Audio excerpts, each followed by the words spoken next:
On my birthday, silence. No husband, no family. I called, he laughed. I'm in Lake Como, with your sister. She purred. He's divorcing you and upgrading. I sent a photo. Me in Monaco dressed to kill beside a surprise guest. Their calls flooded in. I smiled, slid into a Rolls-Royce Phantom and drove off without a word. The buzzing of my phone's alarm felt more piercing than usual on this morning, my 34th birthday. I silenced it and stared at the empty space beside me where Matthew should have been. No text messages. No missed calls. No hastily scrawled note on his pillow. Just the hollow echo of promises he'd made last week before leaving for what he claimed was a crucial business meeting in Lake Como. I'll call first thing in the morning on your birthday, Lily, he'd said, kissing my forehead. You know I hate missing it. 7 a.m. came and went. 8. 9. The house filled with the sounds of Andrew and Ella preparing for school, their innocent chatter about making me birthday pancakes stinging worse than Matthew's silence. I forced a smile as they presented their lopsided stack dripping with too much syrup, 8-year-old Andrew beaming with pride while 6-year-old Ella had managed to get more batter on herself than the plate. Mommy, when's Daddy calling? Ella asked, maple syrup creating sticky patterns on her cheeks. Soon, sweetheart, I lied, my voice steadier than I felt. He's probably just busy with his meetings. After dropping them at school, I returned to our empty suburban home. The modest 4-bedroom we'd purchased 3 years ago when Matthew's business finally took off after years of struggle. I walked past the framed family photos lining the hallway, my eyes lingering on our wedding picture. 7 years ago I'd been 27, bright-eyed and full of plans for both my teaching career and our life together. Now I barely recognized that woman. At 11 I finally broke down and called him. The international ringtone pulsed in my ear once, twice, 3 times. I was about to hang up when he answered. Hey, Matthew said, his voice carrying an unfamiliar lightness. Music played in the background, along with the clink of glasses and distant laughter. Not the sounds of a business meeting. It's my birthday, I said simply. There was a pause, then a laugh that didn't quite sound like regret. Right, sorry about that. Lost track of time here. The meetings have been intense. A woman's giggle floated through the connection. Too close to the phone. Too familiar. Sounds intense, I replied, my knuckles whitening around my cell phone. Just having a quick lunch break, he said, his words slightly slurred. Listen, I'll call you back. The woman's voice grew clearer. Matt, who is it? Tell them to call back later. The sound of my sister's voice was unmistakable, even through the haze of my disbelief. My stomach plummeted as if I'd missed a step on a staircase. My sister. Alexandra. The one who'd stood beside me at my wedding, who'd held my hand through both difficult childbirths, who'd supposedly been in Seattle this week for her job. Is that Alex? I asked, my voice unnaturally calm. A brief silence, then Matthew chuckled, as if we were discussing something trivial. Yeah, ran into her here, crazy coincidence. I heard rustling, then my sister's voice came through clearly. Hey sis, happy birthday. Surprise. Her false cheerfulness couldn't mask the slight slur in her words. I was going to call you later. I'm sure, I said, my voice dropping to a whisper. More rustling, than Matthew again. Listen, Lil, I gotta go. I'll bring you something nice from Italy, okay? Let me talk to Alex again, I said, surprised by the steadiness in my tone. A pause, then Alexandra's voice, more guarded now. What's up? How long? I asked simply. Don't be ridiculous, she snapped, but her nervous laugh gave her away. I heard Matthew asking what was wrong in the background, his voice distant. Then a muffled exchange I couldn't quite make out. Alexandra came back on the line, her voice dripping with sudden cruelty I'd never heard from her before. If you must know, almost a year. He's divorcing you and upgrading, sis. You really let yourself go after Ella was born. The phone slipped from my fingers and clattered against the kitchen tile. I didn't bother picking it up, even as I heard tinny voices calling my name. Instead, I sat at our kitchen island, the one Matthew and I had picked out together during a rare weekend without the kids, and tried to breathe through the vice tightening around my chest. When I finally retrieved my phone, I blocked both their numbers. They could stew in Lake Como, wondering if I was falling apart.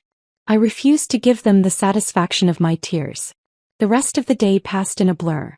I picked up the kids from school with my mask firmly in place, smiling and nodding as they chattered about their day. I baked my own birthday cake while they did homework, my movements mechanical. When Andrew asked about Daddy calling, I told him Matthew's phone was having problems, but he'd call tomorrow. After tucking them in, I retreated to our bedroom closet. At the back, behind winter coats we rarely used in Virginia's mild climate, I found the old storage box I was looking for. Inside lay photo albums from before Matthew, before I'd become Mrs. Chambers, back when I was just Lily Morrison with dreams of her own. The first album showed me in my college graduation gown, my teaching certificate held proudly in hand. My parents flanked me, their faces beaming with pride for their first-generation college graduate.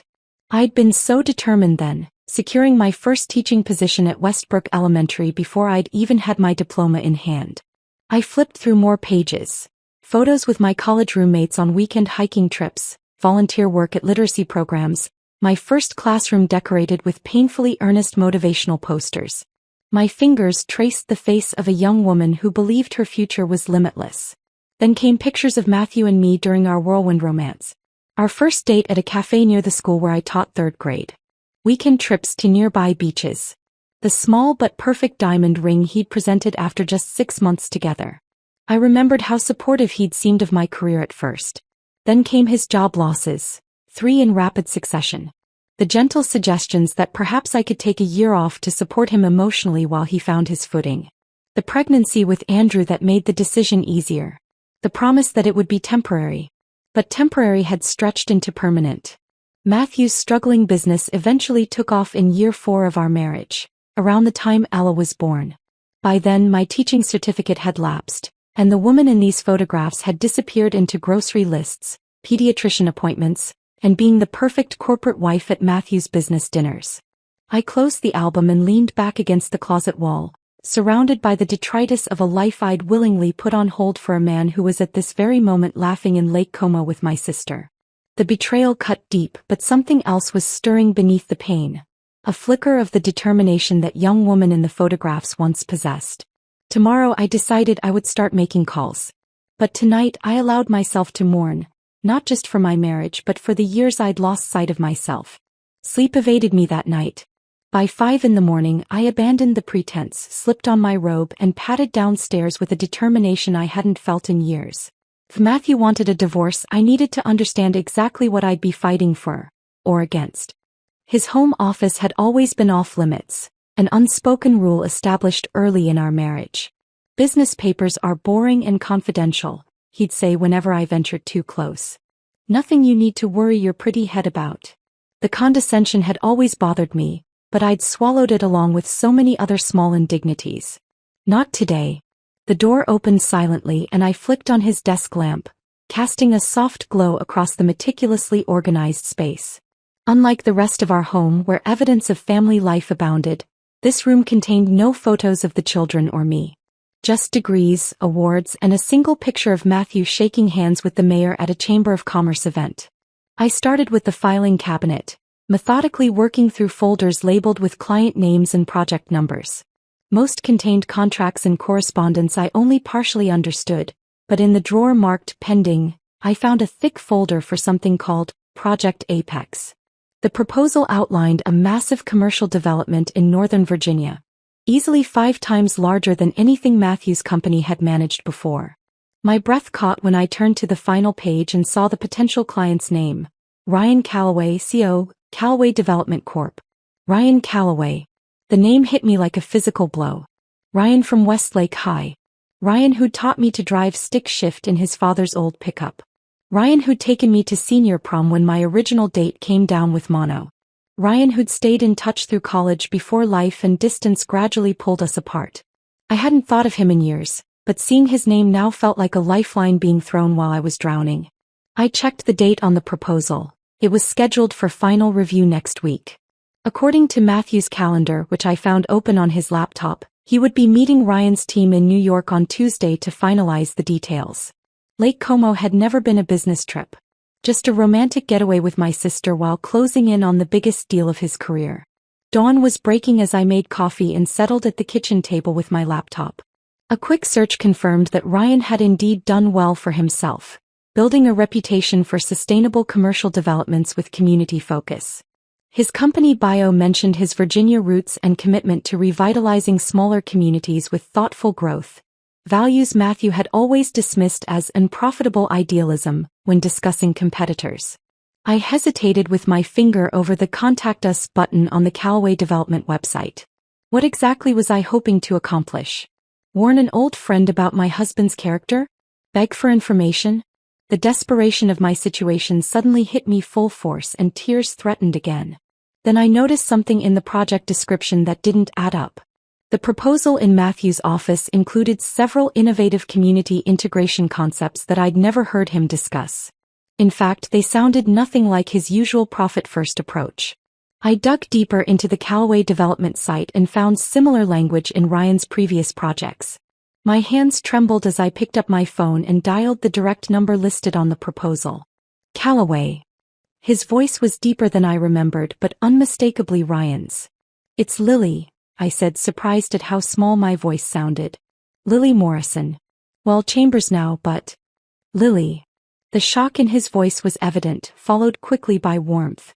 This is unexpected. How are you? It's been 9 years? Almost 10, I said, memories flooding back of our last meeting. A quick coffee when he was passing through town just before I met Matthew. I'm sorry to call out of the blue like this. Don't apologize. It's good to hear from you. He paused. Is everything okay? You sound. Not really, I admitted. Ryan, this is going to sound strange, but do you know Matthew Chambers? He owns Chamberworks Development. The silence on the other end stretched uncomfortably long. Yes, we're considering a proposal from his company.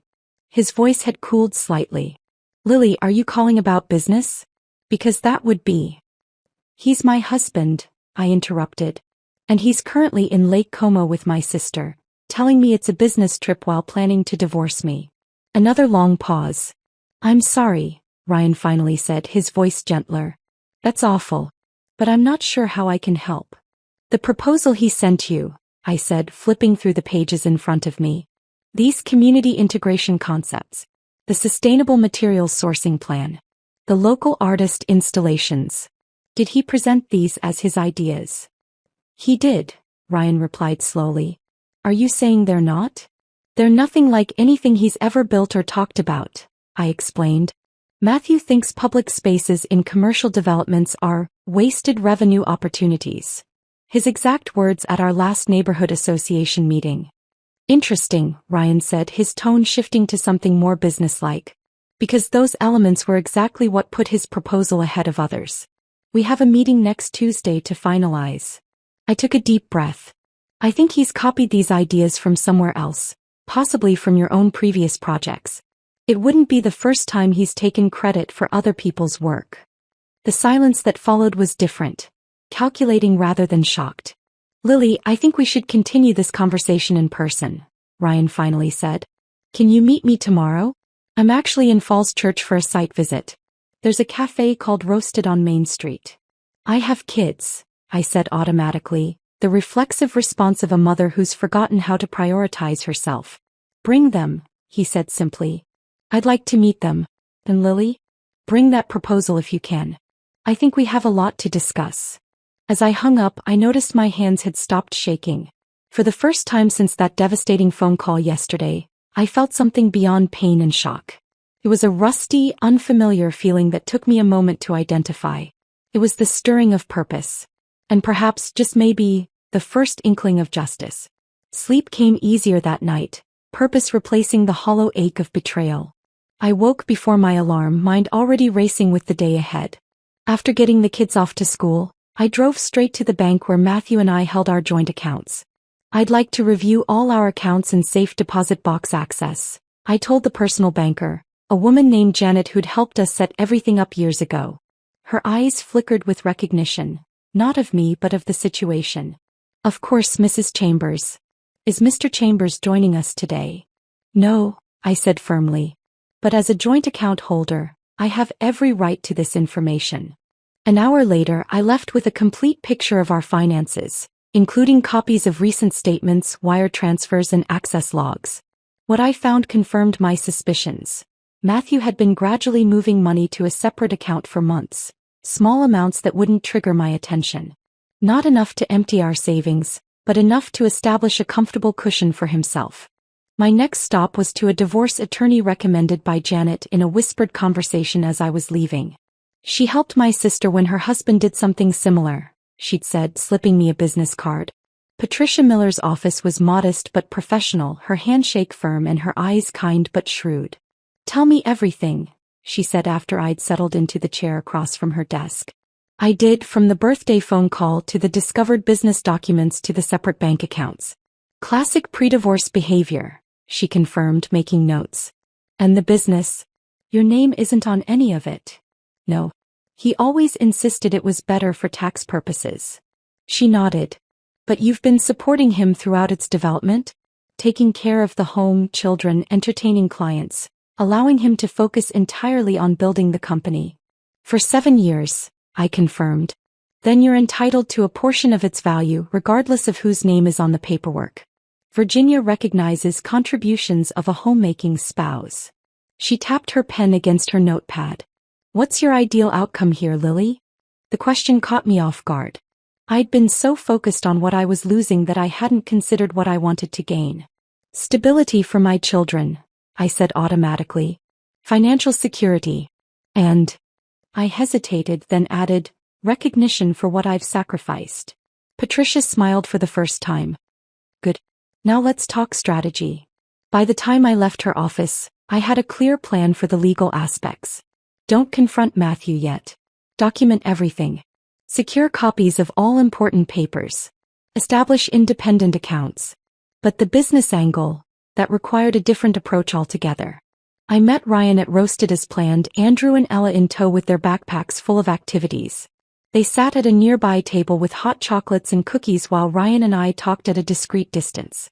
"I've looked deeper into the proposal," Ryan said after warm greetings and catching up. "These aren't just similar concepts to our previous projects. They're direct copies, down to some of the wording." I slid across the additional documents I'd taken from Matthew's office. "There's more.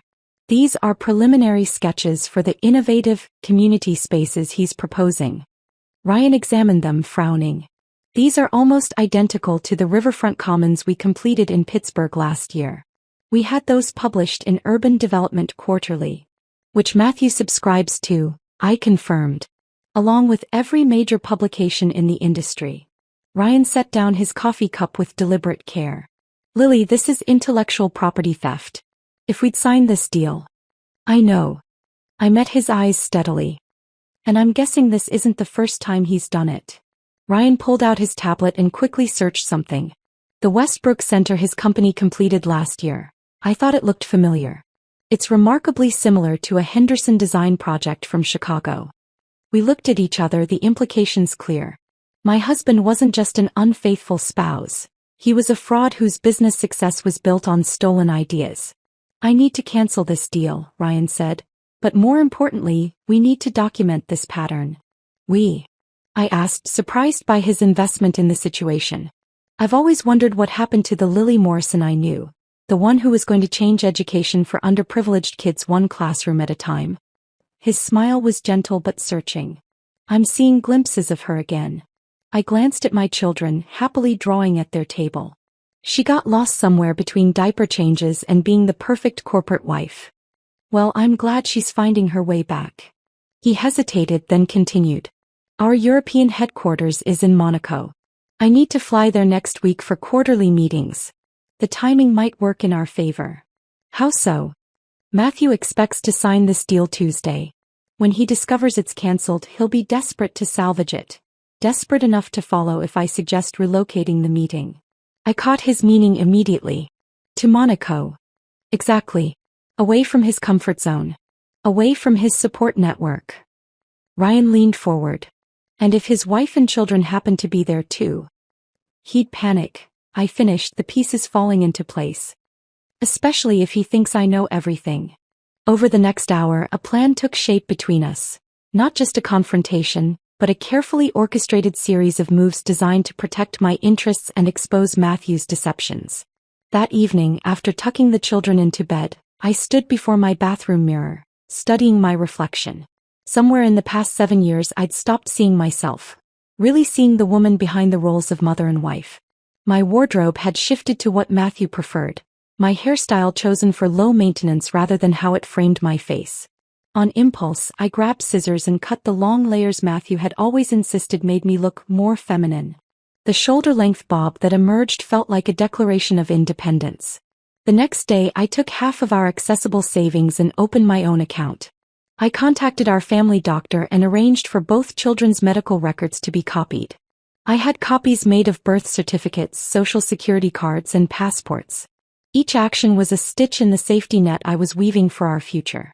Ryan called daily, updating me on the business side of our strategy. He'd formally canceled the deal with Matthew's company, citing irreconcilable differences in business philosophy. "He's called me 6 times, Ryan reported. I finally took his call and suggested we might reconsider if he met me in Monaco next week to discuss a revised approach. And he booked his flight immediately. First class. Ryan's voice held grim satisfaction. He's desperate to salvage this. I made our own travel arrangements, not first class but comfortable enough for the children's first international flight. As I packed our suitcases, I felt a strange sense of calm settle over me. This wasn't just an escape or a confrontation. It was reclaiming the life that had been slowly disappearing beneath the weight of Matthew's expectations and deceptions. "Are we really going to Europe, Mom?" Andrew asked excitedly as I tucked his favorite books into his carry-on. "Yes, sweetheart. And it's going to be the beginning of something new for all of us." The flight to Nice was a blur of in-flight movies, Andrew's endless questions about Europe, and Ella falling asleep against my shoulder. We landed early in the morning, the Mediterranean sunlight painting everything in shades of gold that seemed almost dreamlike after the emotional darkness of the past week. "Is that the ocean?" Ella asked, pressing her face against the taxi window as we traveled from Nice to Monaco. "It's the Mediterranean Sea," I explained, feeling a flutter of excitement despite everything. I'd never been to Europe. Matthew had always traveled internationally for business alone, claiming it wasn't practical to bring family along. Our hotel overlooked the harbor, modest by Monaco standards but still nicer than anywhere I'd stayed in years. Ryan had booked connecting rooms for us, with a small balcony where the children immediately rushed to count the yachts bobbing in the distance. "They're adjusting well," Ryan observed, joining me at the railing while the kids debated whether a particularly large vessel qualified as a super yacht. "Kids are resilient," I said, though my stomach churned with doubt. "I've told them we're helping with Daddy's business trip and having a special adventure. The truth will come soon enough." Ryan's company headquarters occupied 2 floors of a sleek building near Monte Carlo. He'd arranged for the hotel's childcare service to watch Andrew and Ella while we attended to business, promising them an afternoon exploring Monaco's oceanographic museum afterward. "Are you ready for this?" Ryan asked as we entered the modern lobby with its panoramic views of the city and sea beyond. I smoothed down the navy blue dress I'd purchased specifically for this confrontation. Professional enough for a business setting, elegant enough to make a statement. As ready as I'll ever be. We timed it perfectly. Matthew was scheduled to arrive at 2 p.m. for what he believed was a meeting to salvage the deal. At 1:30, we gathered in the conference room with Ryan's legal team and chief financial officer, who had been briefed on the situation. "We have clear evidence of intellectual property infringement," the company's legal counsel confirmed, reviewing the documents I'd provided. "Multiple instances across several projects." Ryan nodded grimly. "Enough to justify immediate termination of negotiations and potentially pursue damages." The corporate language felt strange in my mouth, but I pushed through. "I'd like to be present when you inform him," I said. "But not immediately visible." Ryan understood. We arranged the seating so I would be partially obscured by a support column when Matthew first entered. His assistant showed us the security feed from the lobby on her tablet. Matthew had arrived early, pacing nervously near the reception desk. "Showtime," Ryan murmured. I watched Matthew enter the conference room, his confident stride faltering slightly when he saw the assembled executives. He hadn't expected a full meeting. He'd been hoping for a private conversation where his charm could work its magic. "Matthew," Ryan greeted him coolly. "Please have a seat."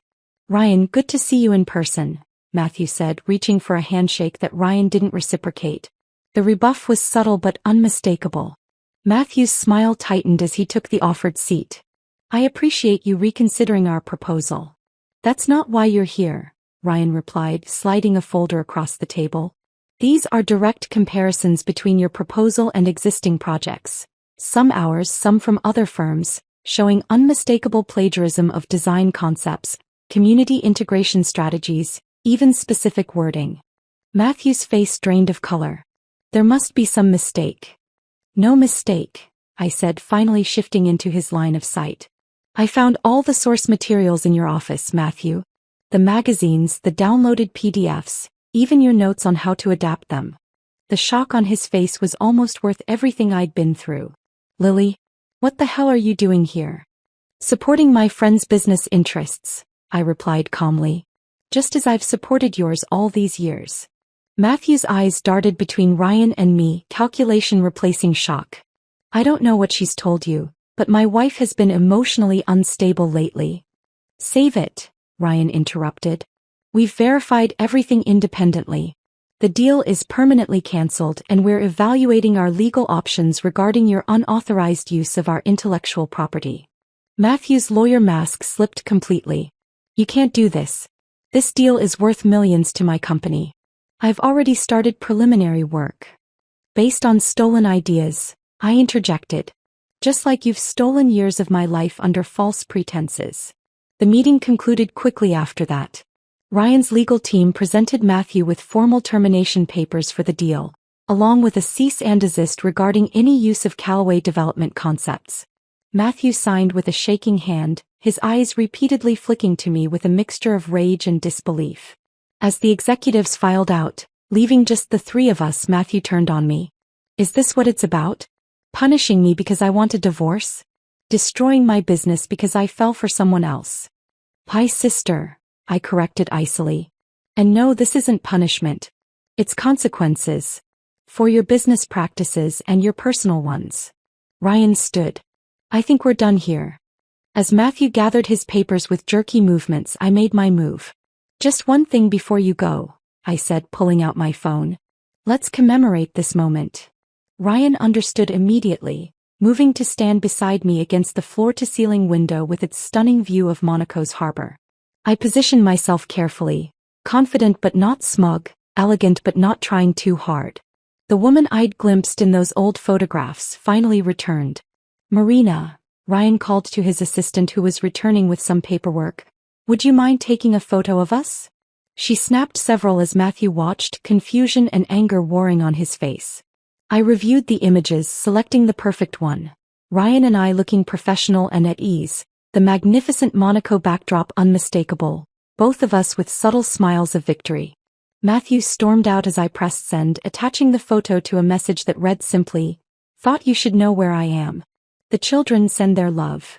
We collected Andrew and Ella from the hotel childcare and spent the afternoon as promised at the Oceanographic Museum, my phone buzzing constantly in my purse. 6 missed calls from Matthew. 4 from my sister. Dozens of increasingly frantic text messages. Are you going to answer those? Ryan asked as we watched the children press their faces against the glass of a tropical fish exhibit. Not yet, I replied, experiencing a strange new feeling that took me a moment to identify. Power. Not the vindictive kind, but the steady assurance of someone who had finally taken control of her own story. As the sun began to set, painting the Mediterranean in fiery orange and deep purples, Ryan drove us along the coastal road in his company car. A tasteful BMW, not flashy but undeniably elegant. What happens now? He asked as the children dozed in the back seat, exhausted from their day of adventures. I silenced my still vibrating phone without checking it. Now we go home and face reality, but on my terms, not his.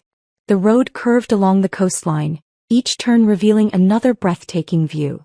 For the first time in years, I felt the same sense of possibility stretching before me, beautiful, unknown, and finally mine to navigate. The flight home from Monaco felt different from any journey I'd taken before. Not an ending but a beginning. We landed in Virginia on a crisp autumn morning, the familiar landscape of our hometown appearing both unchanged and entirely new through my transformed perspective. My phone had over 50 missed calls by then. I'd answered only one, from Patricia Miller, my divorce attorney, who was already preparing for the storm that would inevitably follow. When we pulled into our driveway, I wasn't surprised to see Matthew's car already there, his silhouette pacing behind the living room curtains. "Wait in the car with the children," I told Ryan, who had insisted on driving us from the airport. "If things get heated, I'll call you." Matthew flung open the front door before I reached the porch steps. "Where the hell have you been?" he demanded, then caught himself as neighbors across the street paused their gardening to watch. He lowered his voice to a hiss. "You took our children to another country without permission. Do you have any idea the legal trouble you're in?" "All the documentation is in order," I replied calmly, brushing past him into our home. "And unlike your trip to Lake Como with my sister, mine was actually about business." His face contorted with rage. "I've spoken to my lawyer. Taking the children internationally without my consent." "Oh, I had your consent," I interrupted, pulling out my phone and showing him a text message he'd sent months ago. "Fine with me if you want to take a trip with the kids this year. Just let me know when." Not very specific but legally sufficient. Patricia confirmed it. The first hearing came 3 weeks later. Matthew had hired Brandon Ellis, a notorious divorce attorney known for aggressive tactics.